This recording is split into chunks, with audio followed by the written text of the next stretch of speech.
మీ నాన్న ఇచ్చిన రూ. 1,00,000 నేను బీరువాలో పెట్టాను. అది ఇప్పుడు కనబడడం లేదు అనేదా అంటూ ఉంటుంది. ఆ మాటలకి షాక్ అయ్యి మనోజ్ అయితే చూస్తూ ఉంటాడు.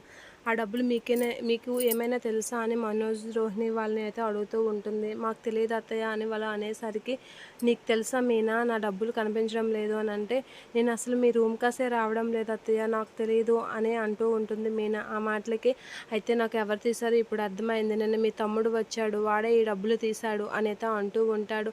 అసలు మా తమ్ముడు ఎందుకు తీస్తాడు, వాడికేంటి అవసరం, మీరు వాడి మీద నిందేస్తారేంటి అని మీనా అడుగుతూ ఉంటుంది. ఆ మాటలకి మీనా అయితే మీ తమ్ముడే దొంగ కదా అనేది అంటూ ఉంటుంది ప్రభావతి. ఇక బాలు అయితే ఈ 40 లక్షలు మింగినోడే ఆ రూ. 1,00,000 కూడా తీశాడు.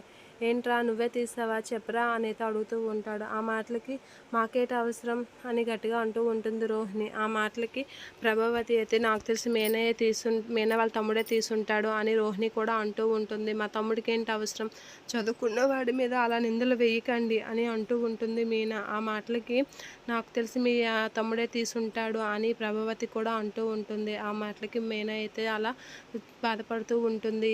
మా తమ్ముడినే ఎప్పుడు ఏదో ఒక విధంగా అంటున్నారు ఏంటి అని అయితే బాధపడుతూ ఉంటుంది. లేదు మీ తమ్ముడే తీశాడని రోహిణి గట్టిగా అనేసరికి ప్రభావతి అయితే చాలా కోపంగా మీనాకాసి అయితే చూస్తూ ఉంటుంది. ఆ డబ్బులు మీ తమ్ముడే తీశాడని అంటుంది.